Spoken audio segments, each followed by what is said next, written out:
My name is Echo, this is Final Arc, and today we are talking about I got a cheat skill in another world and became unrivaled in the real world too. And yes, that is the actual title, all of it. We are going to go through Season 1 beat by beat. I'm going to give you my honest read on what this show is doing, and we're going to figure out together whether it earns the completely unhinged premise it sets up in the first 5 minutes. Let's get into it. Before we even talk about the plot, we need to talk about who Yuuya Tenjou is when the story begins, because the show does not ease you in gently. The very first thing it wants you to understand is how bad this kid has it, and I mean bad in a very specific, deliberate way. It is not the vague background sadness you get in a lot of Isekai setups where the character is just sort of gray and uninteresting before they get transported. This is a person whose entire world has been designed to grind him down. Yuuya is ugly by conventional standards, not anime ugly, where a character is secretly cute but socially awkward, but genuinely, visually different from his peers in a way that has made him a target his entire life. He is overweight. He is poorly dressed because his family does not give him money for clothing. He is alone at school not because he is shy, but because everyone around him has decided, without any particular cruelty required, that he is not worth the effort of basic kindness. His family situation is the part that actually lands hardest. His parents are absent in the specific way that is worse than being gone. They are present enough to make choices, and they consistently choose everything over Yuuya. His siblings treat him like a burden at best, an embarrassment at worst. The resources in the house, the attention, the warmth, all of it flows around him like water around a stone. He receives none of it, and what the show establishes clearly in these opening minutes is that this has been the truth of his life. For long enough that he has stopped expecting anything different, he does not mope about it dramatically. He does not cry in the rain and monologue about his pain. He just absorbs it. He wakes up, goes to school, gets humiliated, comes home, gets ignored, goes to sleep, and does it again. That rhythm of quiet, unprotested suffering is what the show builds everything else on top of. And here is what I want to say about that before we move forward, because I think it matters. A lot of Isekai shows use a sad backstory as a launching pad and then immediately leave it behind.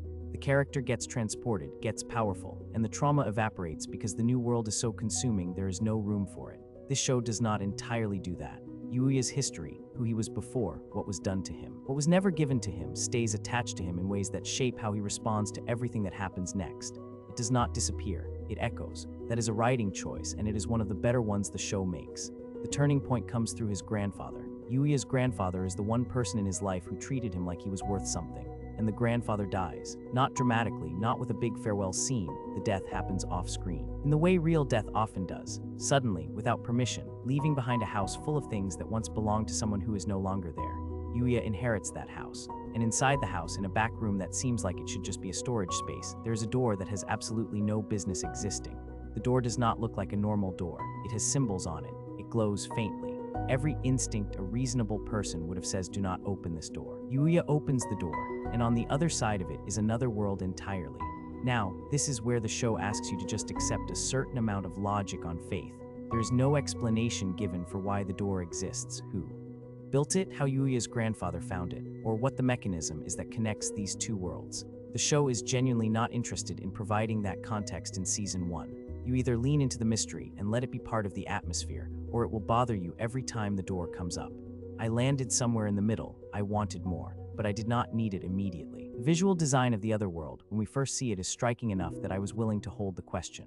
The other world is exactly what you would imagine if you described a classic fantasy RPG setting to someone who had never played one but had heard it was nice. There are forests with impossible colors. The air feels different. The light behaves differently. And almost immediately, Yuuya discovers that this world has a leveling system, a status screen. Experience points, skills, the whole infrastructure of a game laid over the surface of what appears to be a genuinely alive place. He can open a menu. He can see his own stats. He can gain abilities. What he finds first is not a monster or a dungeon.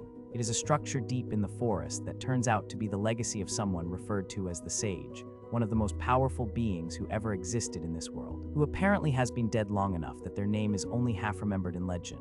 The Sage left behind items, equipment, resources, skills, an entire inheritance sitting in a sealed space, waiting for whoever was capable of opening the door.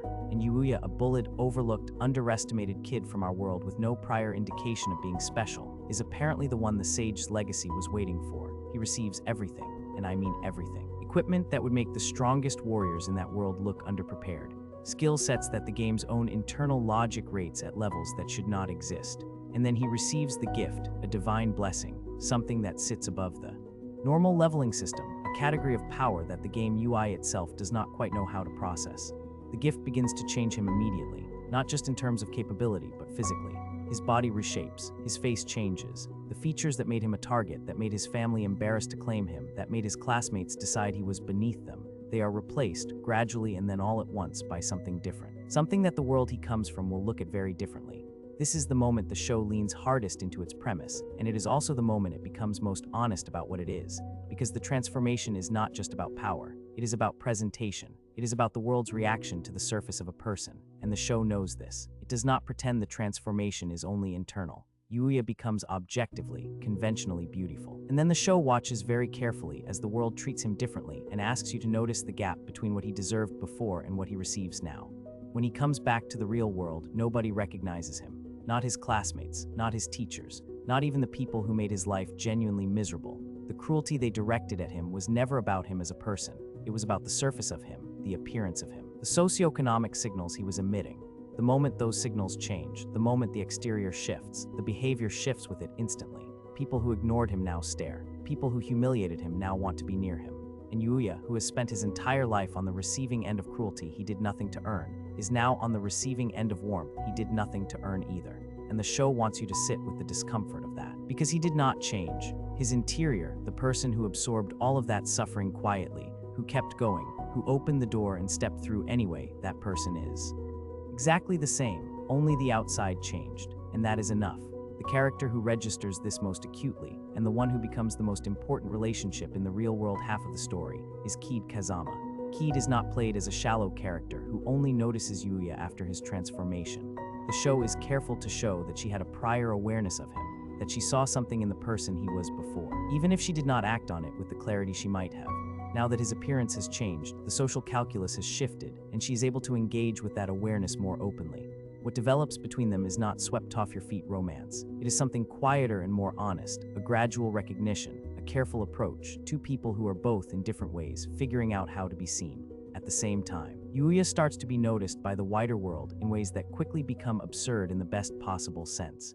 He is scouted by a modeling agency within what feels like 48 hours of his appearance changing. This is not treated as coincidence. The show understands it is playing a specific wish fulfillment fantasy, and it is happy to accelerate it.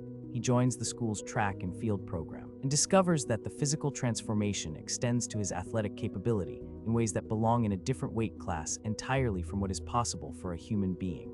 He does not just get better. He becomes something the category of human athletic performance was not designed to contain, and the people around him cannot explain it, so they admire it instead. Back in the other world, the story adds another dimension in the form of Luna. Luna is a beast girl, animal ears, tail, the visual vocabulary of the classic fantasy companion, who Yuuya encounters in circumstances that involve him saving her from something dangerous.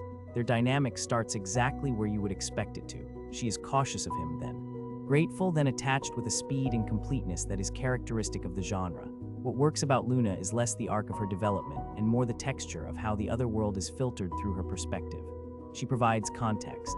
She has history with this world in a way Yuuya does not, and her explanations of how things work, the monsters, the territories, the social structures, the dangers give the other world a sense of depth that the visual design alone could not quite carry. The other world is not safe. That is something the show takes seriously in a way I appreciated.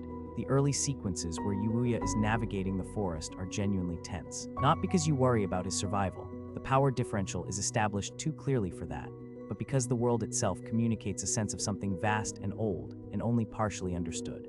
There are creatures in this world that have been here longer than any human civilization in it. There are power structures and territorial agreements between species that Yuuya is only beginning to glimpse the edges of. The monsters he fights are not obstacles for him, but they are reminders that this place has stakes that extend beyond him and will continue to extend beyond him. One of the most interesting threads in the season is what the leveling system does to Yuuya's sense of himself. Because he has access to a clear, numerical representation of his growth, he can see exactly how far he has come and exactly how far everyone else is from where he is. There is a version of this story where that information would create arrogance, where having proof of your own superiority at scale would eventually curdle something, and the show is deliberate in the choice it makes here. Yuuya does not become arrogant, he becomes grateful. The power, the transformation, the skills, he processes them not as things he was owed, but as things he was given. And the distinction matters because it tells you what kind of person he was before all of this happened. Someone who received so little that when something is given freely, the response is not to take it for granted. The response is wonder. His relationship with both worlds develops across the season into something that cannot easily be described as either being in one world or the other. He is not an Isekai protagonist who wants to stay in the fantasy world. He is not a modern person who resents the fantasy world for interrupting his life. He genuinely belongs to both, has people and responsibilities in both, and the door, the physical mechanism of his transition, becomes something like a second home rather than a portal to escape. That is a small distinction but an important one. He is not running from anything. He is building something in two places at once. The season closes without tying off its most significant threads, which is the right call. The other world's danger level is clearly escalating. The kinds of creatures and situations Yuuya encounters in the later episodes are categorically different from what he found on day one, which suggests a progression is happening that is not just about his own growth, but about something changing in the world itself. What that change is, and what it means, is left as a question. In the real world, his relationships have shifted enough that the following season will be operating from a fundamentally different social context than the first episode began with. Kaede knows more, Luna knows more. The modeling career, the athletic achievements, the altered social standing, all of it has compounded into a life that looks nothing like the one the first episode opened on. And that, in a way, is what the season is really about. Not the skills, not the other world, not even the transformation, though that is the clearest visual representation of the theme. It is about what happens to a person when the world finally decides they are worth something, when the external validation arrives suddenly, overwhelmingly, from every direction. Who do you become? And what do you do with the fact that nothing about you actually changed to deserve it? That the thing everyone is reacting to is a surface that was put there, not grown. Yuuya does not have a clean answer to that question by the end of the season. But the fact that he is asking it, quietly, in his own way, without making a speech about it, is the most interesting thing about him. Here is my honest take on what this show gets right and where it shows its limits. The core emotional premise is strong. A bullied kid who never stops being fundamentally decent, even after receiving power he could easily misuse. That is a story worth telling. The dual-world structure is used better than it is in a lot of shows that attempt something similar. Neither world feels like filler for the other. The relationship writing, particularly the Kaede storyline, has more patience and more nuance than the genre usually allows, and the visual design of the other world is genuinely beautiful in ways that justify the time spent there. Where the show is weaker is in the texture of its antagonism. The people who made Yuuya's life difficult are presented broadly, without much interest in why they are the way they are. That is fine for the function they serve in the story, but it means that the emotional satisfaction of watching the world reckon with who he has become is somewhat blunted.